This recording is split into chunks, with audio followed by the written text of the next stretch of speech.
Hello friends, welcome to home food recipes. આજે આપણે બનાવશું તીખી પાપડી, જેને પાપડી ગાંઠિયા પણ કહે છે। આ ખાવામાં ખૂબ જ ટેસ્ટી હોય છે અને એને બનાવવા ખૂબ જ સરળ છે। ખૂબ જ ઓછા સમયમાં અને ઓછી સામગ્રીમાં એ બની જાય છે। તમે આને એરટાઇટ કન્ટેનરમાં ભરીને પૂરા 1 મહિના સુધી સ્ટોર પણ કરી શકો છો। એ બિલકુલ પણ ખરાબ નહીં થાય। તો ચલો પાપડી ગાંઠિયા બનાવવાનું શરૂ કરીએ।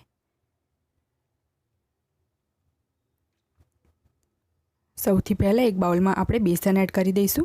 અહીંયા મેં 1.5 કપ જેટલો બેસન લીધો છે, જે મેઝરિંગના કપ આવે છે એનાથી જ મેં 1.5 કપ માપ્યો છે અને મેં પહેલાં એને ચાળી લીધો હતો, એ પછી એને માપ્યો છે। હવે આપણે એની અંદર 1/8 ટીસ્પૂન જેટલી હળદર નાખશું, લાલ મરચું નાખશું 1 ચમચી જેટલું, અડધી ચમચી જેટલું મીઠું નાખશું, 1 મોટી ચમચી જેટલું તેલ નાખશું। હવે બધું જ આપણે સારી રીતે મિક્સ કરી લેવાનું છે। તમને જો અજમાનો ટેસ્ટ પસંદ હોય તો તમે એમાં નાખી શકો છો, પણ આ પાપડી આ રીતની પ્લેન જ હોય છે। હવે આમાં થોડું થોડું પાણી નાખીને આપણે એનું એકદમ ઢીલું ખીરું બનાવી લઈશું। મેં અહીંયા અડધો કપ જેટલું પાણી લીધું છે, પણ 1/4 કપ જેટલું જ પાણી યુઝ થશે। ગાઢું લોટ જેવું આપણે નથી બાંધવાનું, આપણે નહીં તો પાપડી એકદમ કડક બનશે, ક્રિસ્પી નહીં બને। એટલે આપણે થોડુંક લૂઝ બેટર બનાવીને તૈયાર કરી લઈશું।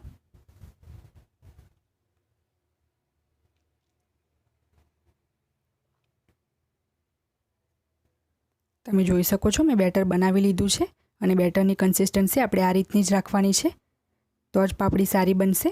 અને 1/4 કપ જેટલું પાણી યુઝ થયું છે અડધા કપમાંથી। હવે પાપડી બનાવવા માટે મેં એક સેવનો સંચો લઈ લીધો છે, જેને આપણે તેલ લગાવીને સૌથી પહેલાં ગ્રીસ કરી લઈશું, જેથી જે લોટ છે અંદર ચોંટે નહીં। અને આ રીતની આપણે જાળી યુઝ કરશું પાપડી બનાવવા, એને પણ આપણે તેલ લગાવીને ગ્રીસ કરી લઈશું। અને હવે એને સંચામાં નાખીને આપણે અંદર ખીરું ભરી લેવાનું છે।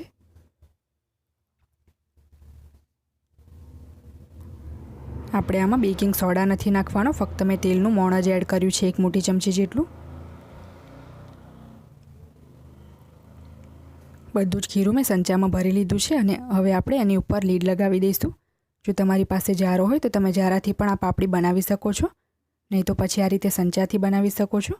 તેલ પણ મેં પહેલેથી જ ગરમ કરવા માટે મૂકી દીધું છે। તેલ ગરમ થઈ જાય એટલે આપણે સંચાને આ રીતે તેલમાં ગોળ ફેરવતા રહીને પાપડી બનાવી લઈશું। 3 થી 4 વખત આપણે ગોળ ફેરવશું અને પછી આપણે અટકી જશું, વધારે ગોળ નહીં ફેરવીએ। અને હવે આપણે આને મીડિયમ ફ્લેમ ઉપર એક સાઈડથી ફ્રાય થવા દઈએ।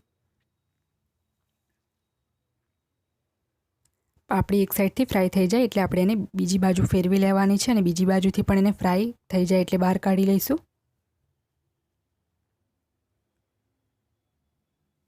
પાપડી જ્યારે બંને બાજુથી ફ્રાય થઈ જાય તો આપણે આને બહાર કાઢી લઈશું ટીશ્યુ પેપર ઉપર। આ પાપડીને ફ્રાય થવામાં ખૂબ જ ઓછો સમય લાગે છે। તો હવે સેમ એ જ રીતે આપણે ફરીથી મશીનને તેલમાં ગોળ ફેરવતા રહીને પાપડી બનાવી લઈશું। આને પણ આપણે સેમ એ જ રીતે મીડિયમ ફ્લેમ ઉપર ફ્રાય કરશું બંને બાજુથી।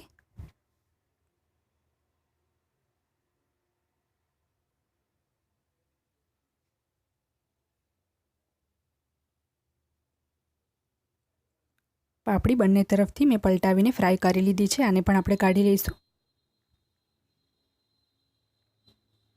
ફ્રેન્ડ્સ, પાપડીની મેં નાના નાના ટુકડામાં તોડીને સર્વ કરી લીધી છે વગર સોડાએ, પણ આ ખૂબ જ ક્રિસ્પી બની છે। તો તમે આ દિવાળી પર આ તીખી પાપડી ચોક્કસથી ટ્રાય કરો। જો તમને મારી આ રેસીપી પસંદ આવે તો મારી ચેનલને સબસ્ક્રાઈબ કરવાનું ના ભૂલતા।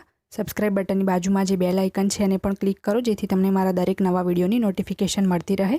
જો તમારે મારો આ જ વિડીયો હિન્દીમાં જોવો હોય તો એની પણ મેં લિંક નીચે ડિસ્ક્રિપ્શન બોક્સમાં આપી દીધી છે। તો મળીએ નેક્સ્ટ વિડીયોમાં, ત્યાં સુધી આવજો।